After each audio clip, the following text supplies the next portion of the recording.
Hello, Internet, and welcome to the RB1 Football Podcast. I am your host, Clark Barnes. Nothing is wrong with Pete. He is on assignment today.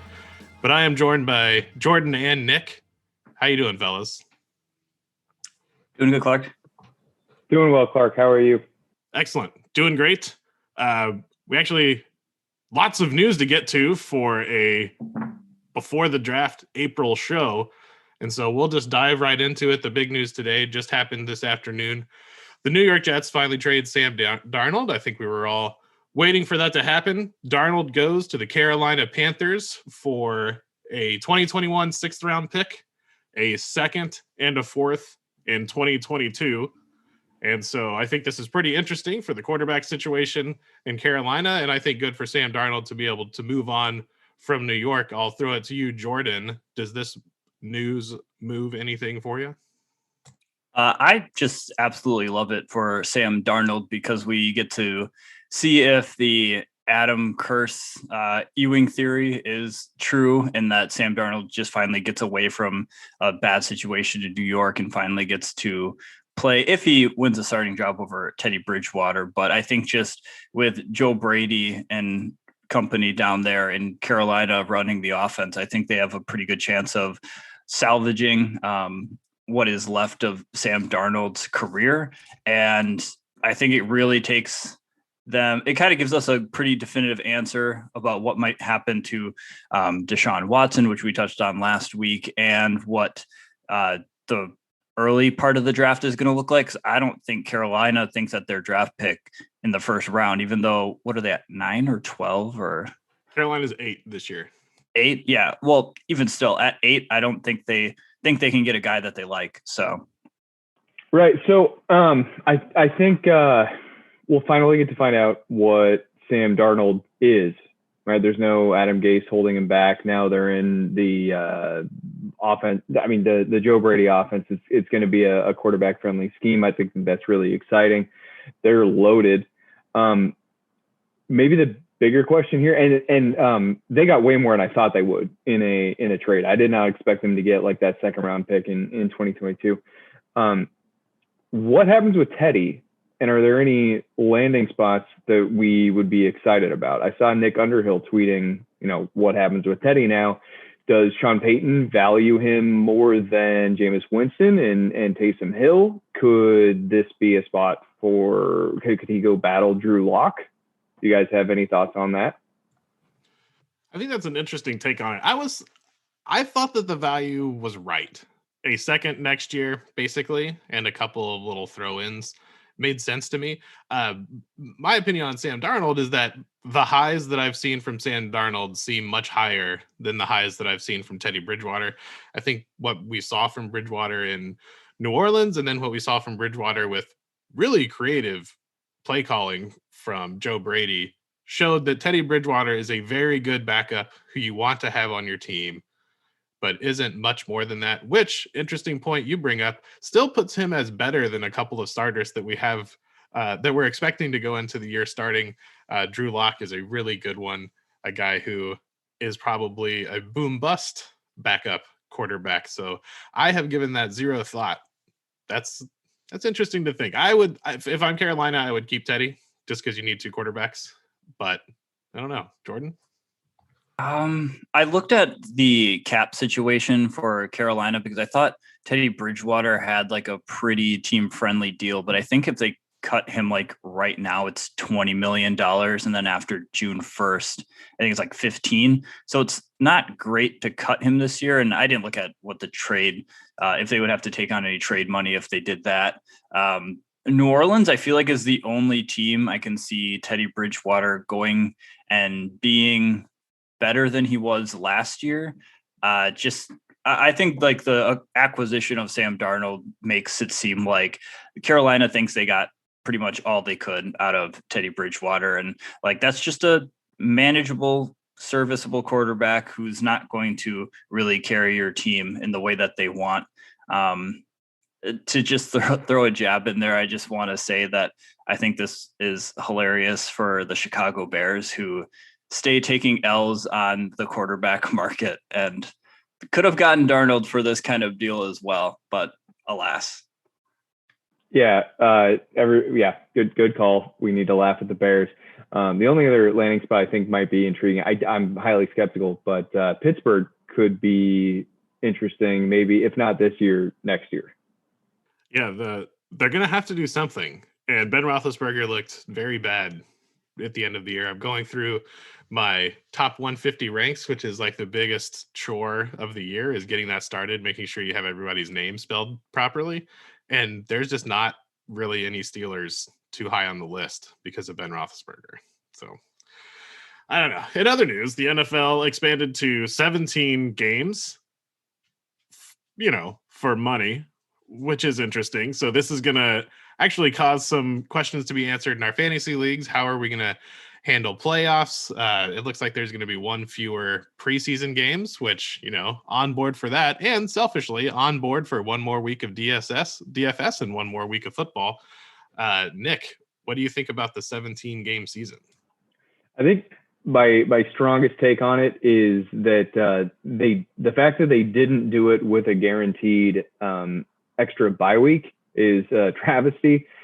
Goodell was making it a point to say that they were following the science as what is healthy or unhealthy, and there were a lot of folks. Dr. Edwin Porras of Fantasy Points was tweeting out a bunch of information about how the injury rate, both for like ACL and concussion, I think were the two that he focused on.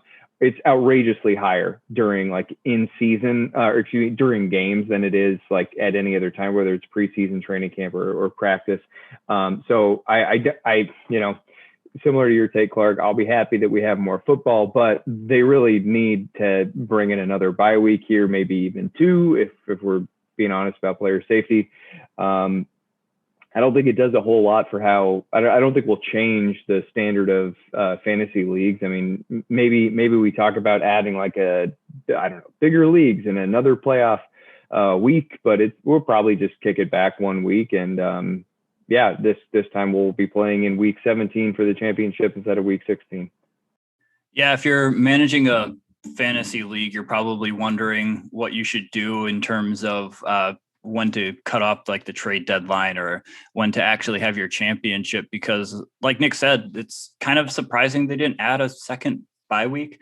I don't understand, like, why not just expand the season to 18 weeks if we're really going to do it and give teams 2 bye weeks, like have extra football consuming the public consciousness for 2 weeks longer than they normally would.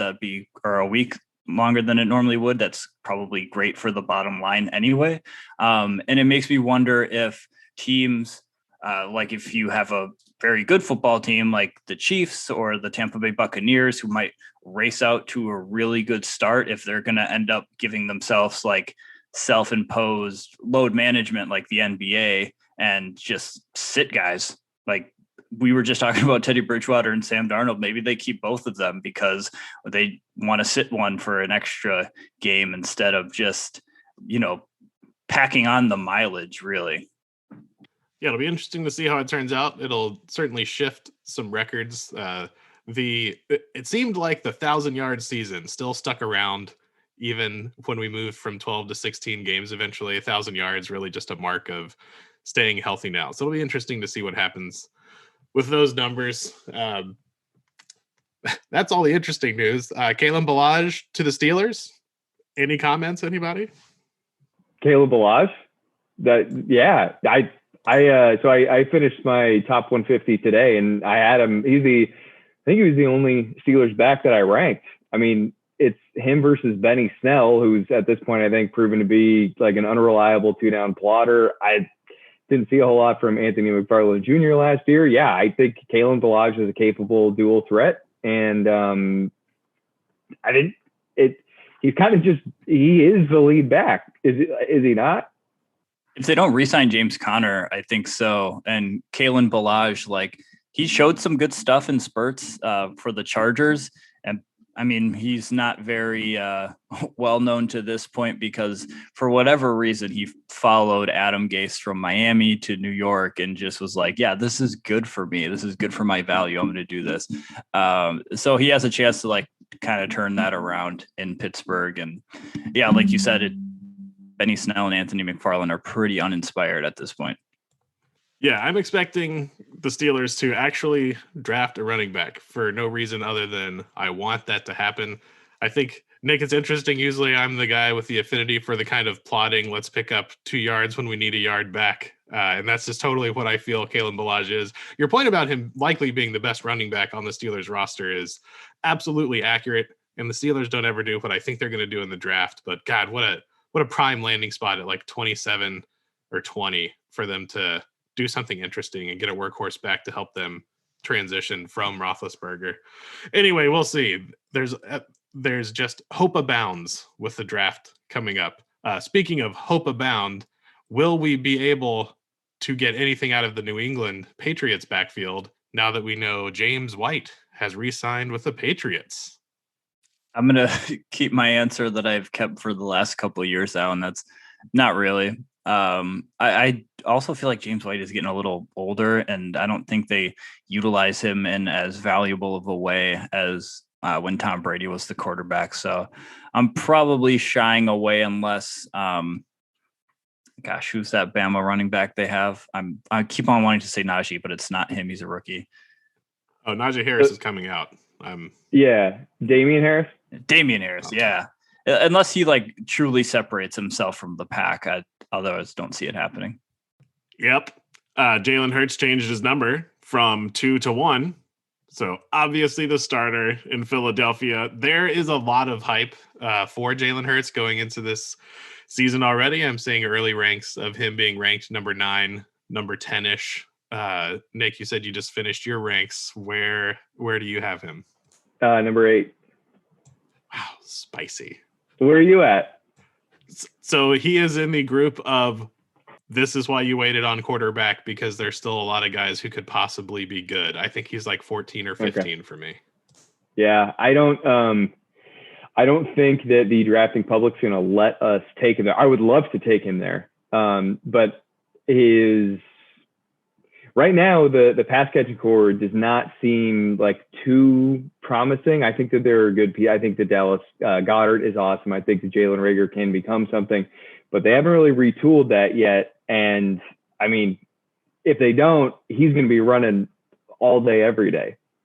I like Hurts if I can get him a little bit later than the projections, because of maybe he just falls with people thinking that last year was like a fluke or not quite what you want to see from a quarterback who is kind of billed as this guy who's a like Lamar Jackson light in a way, that he's just like he's a mobile guy and he's going to run. And I'm like, that's not entirely true. I think this having Jalen Hurts on the roster as a starting running back helps Miles Sanders' value, in that Miles Sanders' value has been way too low the past couple of years, and we need him to have a breakout season this year or it might be over. So that's really interesting, because this is the first year that I'm like kind of souring on Miles Sanders. I've been a big cheerleader of his, but I don't love him as much because, one, I think Hurts is going to run. And so, I mean, he's not going to throw to him very much, but you think differently, Jordan. You think that Hurts is going to chuck it more and like go through checkdowns rather than taking off? I just think it opens up the possibility for Sanders to get more free looks. He might not have as many attempts because Jalen Hurts is running the ball, but if people have to guard 11 guys on the field, then that gives Sanders a little bit more of a one-on-one opportunity. And I don't think it can get any worse than last year with Carson Wentz for him. So hopefully there's no way to go but up. Yeah, that's fair. Yeah, and I think the Eagles' offensive line should be healthier than it was last year. The Eagles and the Cowboys had kind of historic injury luck last year with their offensive line. I think this is a boon for Miles Sanders. And Nick, I think you're suffering from tautitis. You've loved this guy who is incredibly talented, and he's been disappointed, and now you're just upset that you've missed out. But I would not give up yet, not because I think Sanders is going to be incredibly involved in the passing game, but just because of the dynamic that having a rushing quarterback comes with. And of course, new Eagles head coach, whoever, I forget the name, but Frank Reich's protege. I think that's just going to be big for the Eagles. Nick Sirianni. Nick Sirianni. I like him already. Don't forget it. I got Sanders as my running back 16 this year. Oh, you're okay. Just give it some time. That's too low. All right. All right, that's going to do it for the news. And so after that, we've got an exciting game of Would You Rather? But first, an ad break. Okay, and now we are back for another exciting game of Would You Rather. We've got 3 hot ones today. I'd say 2 hot ones and 1 relatively mild one. I'll start with mine, which I feel like is the mild one today. Would you rather have Najee Harris go to the Atlanta Falcons or the Arizona Cardinals? I think this would be a terrible decision for both teams where they sit now. Atlanta picking number 4. I think them having an opportunity to trade back if a quarterback is still on the board and a needy team wants to come up from, say, like the 12 to 20 range, that would be excellent. Matt Ryan still got a couple of good years in him. Arizona, unfortunately, doesn't have much draft capital either. They have a first-round pick, and I think like the pick 60, and then they don't pick until 160 again. So I'm hoping Arizona trades back, but one of these 2 teams needs a back. I don't believe that Chase Edmonds is a feature back. Where would you rather see Najee Harris go, Nick? Atlanta or Arizona? Or option? So, yeah, I have Mike Davis currently ranked as the RB25 as he's the projected starter in Atlanta. The answer for me is Atlanta. And that's because of the Arthur Smith scheme. It is, I guess you might say, it's play action centric. I was going to say running back centric, but it's play action centric, and the running back is featured heavily. If Mike Davis is like, they walk into the season and he is the guy, then he needs to be rostered as a high end flex RB2 because he's going to have explosive weeks, because that's just kind of like what this scheme does. With Arizona, Chase Edmonds isn't going away, and last year they had a big-bodied pass-catching back that they chose to utilize as a 2-down banger in Kenyon Drake. They really like Chase Edmonds' pass-catching ability, and I don't think that that's going to change this year. So I would rather have him. I'd rather have a like big-bodied dual-threat guy like Harris go somewhere where his biggest competition is Mike Davis, who has shown that he can be a capable dual threat guy, but really only has 1 season of actually doing it in a lead back capacity. I think he's going to be much more of a backup than a number 2 back, if that makes sense, when you compare him to what Chase Edmonds is going to end up being. I'm conflicted on this one. I think this is spicier than you're giving yourself credit for, Clark, because as Nick laid out, the only competition for Harris in Atlanta would be Mike Davis, and the Arthur Smith addition is going to likely be huge there because he's the architect of some really fun offenses. And Arizona has like a really good offensive line now. They really brought some pieces in to help fortify that. Chase Edmonds, I don't care what Cliff Kingsbury says. I don't think they truly believe that Chase Edmonds is it, like if that he's their guy. But Cliff Kingsbury, I'm not sure he's good. I'm gonna go with Atlanta, just because Atlanta has some pretty solid offensive weapons that you have to look out for in Julio Jones and Calvin Ridley on the outside. So that might provide some lighter boxes. And Mike Davis, I agree. I think he's a really great number 2. But he's not the guy you pay to be your lead back, despite what he did in Carolina the year before. I think those were under some pretty special circumstances with the way the offense was flowing, and he was productive from a fantasy aspect. But I'm not sure they really want that to be what their lead back is doing. I'll stick with Atlanta. Well, you're both right. Atlanta is the correct answer because we all want Kenneth Gainwell to be picked in the 2nd round by the Cardinals. More of a pass-catching threat, which would be more interesting in Cliff Kingsbury. We're not sure if you're very good offense. Nick, there is some debate in the Twitter sphere that you have selected for your Would You Rather. Take us through it. Yeah. So with the first 3 picks now, secured as quarterback picks. The number 4, which hope I'm getting this right. No, is Cincy number 5? Cincy's 5, Atlanta's 4. Okay, yeah. So Atlanta could just screw all of this up, but there is a fun meme of Joe Burrow trying to throw passes. One, he's protected by Penei Sewell, and he is completing the pass, and the other, he's being harassed by pass rushers and is not able to complete the pass to Jamar Chase. So would you rather, if you are a Cincinnati Bengal general manager or fan or what have you, would you rather end up with Penei Sewell or Jamar Chase? For me, it's Jamar Chase. We saw what these two guys can do together at LSU when Jamar Chase was the best wide receiver in college football at the age of 19. That kind of a breakout age, the measurables that he's produced at his pro day, it seems like a no-brainer to me. I know it'd be great to pair a left tackle in there, but I think that what you can do with good offensive linemen as like an average body working together is more than what you were going to be able to do with average wide receivers. But anyway, take it away.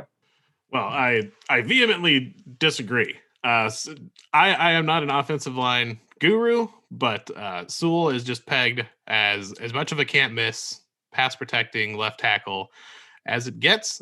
We don't often see so much hype for a left tackle. It comes around every couple of years, usually when there's not any good quarterback prospects. People start really talking about defensive tackles and guards in the first round. But Sewell has been pretty solidly pegged as like the second or third best player in this class, behind Jamar Chase, by the way. The reason I pick left tackle is the offensive line is the most important unit in football because it's protecting the most important position in football. Unless you are Tom Brady and can hit 4 different wide receivers on hot routes consistently year in and year out, you have to get protection for your quarterback, especially a young quarterback. And I don't want to overreact to the injury that Joe Burrow had last year, but you just cannot do anything on offense if you can't protect the quarterback and if you can't at least threaten to run the ball. On top of that, the Bengals pass catching room is stacked. T. Higgins and Auden Tate, and I'm forgetting the other one. Tyler Higbee? No, that's the tight end. Tyler Boyd. I've been going back and watching some Cincinnati tape because I didn't watch it last year because who wants to watch Cincinnati play football? Joe Burrow's really good, and all 3 of those wide receivers are monsters who are just matching up against veterans and making them look silly. So even though I think Jamar Chase is going to be like an absolute league changer, I think Cincinnati's already stacked at wide receiver, and I think you just have to go with that, like, quote unquote, it's the draft and none of us know what we're talking about, can't miss left tackle. So I'm actually doing a little in-pod homework. I was looking at the video of Joe Burrow tearing his ACL, and the line kind of collapses from the outside in, so that doesn't help with my argument that I'm about to make, and I feel like I'm surprising myself with this.